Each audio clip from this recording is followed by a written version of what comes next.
All right.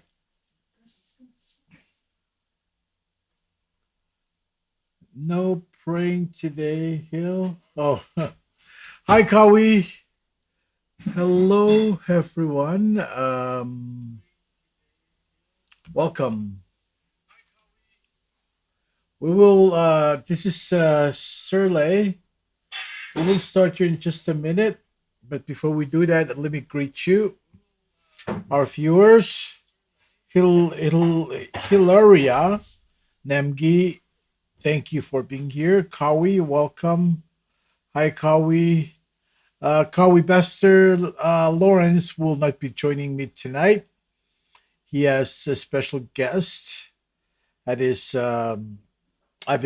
place, so you will not be joining me tonight. But tonight, the topic that we're going to be talking about is death.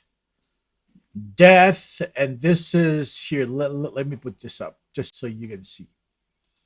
So, Second Corinthians 5 verses 8 to 10. And Paul spoke about two bodies of saints. One is present and the future. And these are the three things that I'll be talking about tonight. So, welcome. Thank you for being here with us today or tonight. As I mentioned, Pastor Lawrence will not be here with us tonight because I was out last week and he covered for me. So, but tonight we will be in Second Corinthians chapter 5. Here, tonight we'll be talking about death. Is death a friend or a foe? So, passage that will lead our minds, our discussion for tonight is in the second Paul's second letter to the Corinthians, chapter 5, verses 8 to 10. So before we start, join me. Let me pray and open our gathering for this evening. Shall we pray? Our Lord and our God, in Jesus' name, Father, we thank you for life. Thank you for your love for us. Thank you for many blessings. And thank you for bringing those who are present here, those whom we can see, that would be Hilaria and Kawi, and those who will be joining us, oh God. We just ask for your blessings upon us. Speak, Lord God, as your people are here to listen to your word. Teach us what we need to know. Allow the power of your Holy Spirit to guide our minds, to lead our thoughts, to lead all the spoken words that will coming out of our mouth. Lord God, bless us, oh Lord. Thank you for what you're doing, and bless those who are here and those who will be coming. In Jesus' name we pray. Amen. Amen. So, as I was saying, tonight we're talking about death. Is death a friend or a foe? So these are the breakdown of what we'll be talking about. So Paul in this chapter here, especially the second letter of to the Corinthian church, Paul spoke about these two bodies of the saints. And the first one is the present, or the current, our earthly body right now as we speak. This is the mortal body. This is the body that will be gone. And then the second body that Paul spoke about in this passage is the future, or this glorified body, the eternal body that all those who will this letter of Paul to the Corinthians. So the Corinthians second letter to the or this is a personal letter to a congregation in Corinth. It is emotional, filled with feelings of uncertainty, frustration, sympathy, and relief. So Paul is writing.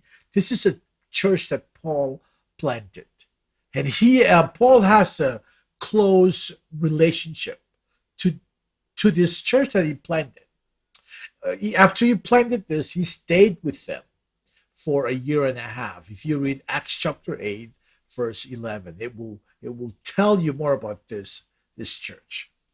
And he visited this church. This is a second time that he visited, and this is not the second letter. He's written several letters prior to this letter to the Corinthians. And the difference, this second Corinthian mainly talks about Paul's relationship to this church that he planted. And those who read the Second Corinthians, the readers of Second Corinthians, they appreciate these letters because Paul uses this word pictures.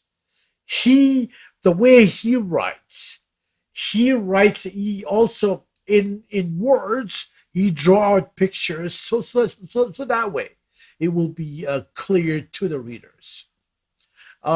Many others also have inspired by this. If you read chapter 2 of this triumphal procession, which Paul and others are led in Christ. And this letter is spirit. It talks about the Holy Spirit giving life. And this letter is not really a letter that for pastors, but it's more for encouraging believers. So when you and I look at this letter, it would fit you and me as believers. And there are less instructions. Colleagues at Azusa Pacific University Business Office. One of my colleagues' mother passed, and they asked me to do a memorial service message, which I shared with them about 2 Corinthians chapter 5, verses 8 to 10. So as I was saying, that Paul spoke of the two bodies of the saints. And the two bodies are the present or earthly mortal body. This is the body that you and I are looking at. This is the body that is getting old. This is the body that is falling apart. And the other body that Paul spoke about is the future or the heavenly body. This is the eternal body. And we're talking about saints. Oftentimes, saints are referred in the Bible as believers. And there's another meaning for saints, but that's not what we're talking about. A Christian's interest. So what are we talking about in this? Everyone has investments in life. Now we're talking about this present body that we have. The investments of some are in this life. One thing you and I have to keep in mind, though, it says in Colossians chapter 2, Colossians chapter 3, verse 2, it says, the investments of a Christians are in heaven. So what you and I must think about as believers is that, what do we invest in this life? What is one thing that you spend on Christians? What am I? What do I mean by that? It allows him to claim his interest. Death has a profitable effect for a Christian. Why? Because it allows you and I to claim our interest.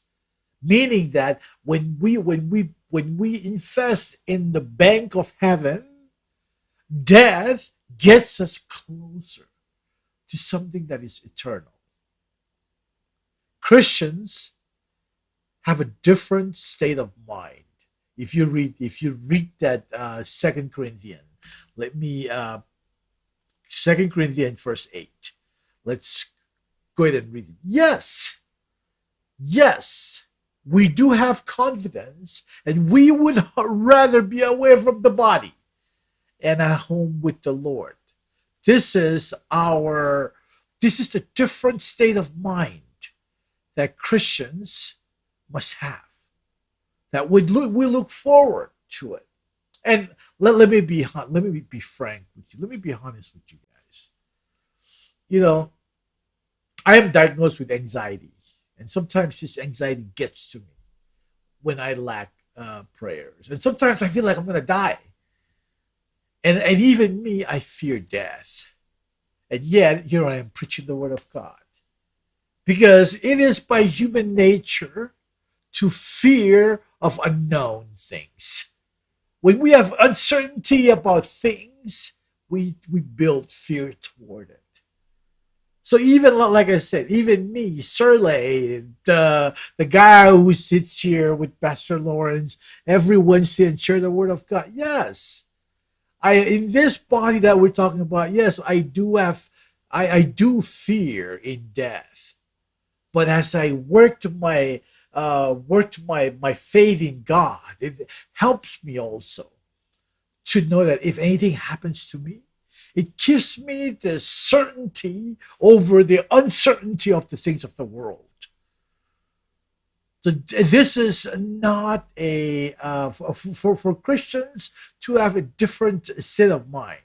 This is not a natural attitude toward death. This is not saying that, oh, I wish I died. No, this is not what we're saying. What person has a purpose in life? And that purpose is to give value to life. As believers, we must always have value to life. See, when we look at the world today, it seems to me like people, they value animals over human beings. They protest about animals being abused, but not too many people say anything when babies are being killed. The last 3 years, Planned Parenthood killed 60 million babies. Planned Parenthood, and no one said anything about it.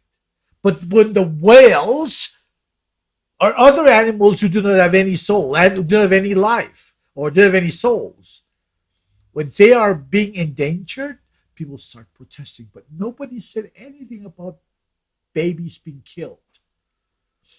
That's why the purpose of every Christian is to give value to life. Death can be a threat. Again, that depends on the life's purpose. If no one values life of human beings anymore, they start killing off people, and that value becomes human life is become devalued. It is important, but Christians' purpose, believers, we look more into the future. Even though, like I said, me as a Christian, I fear death because that's a fear of unknown. That's my fleshly thoughts. But as a Christian, as a believer, when we talk about death, we must know that death expedites the collecting of rewards. And I'm not making that up.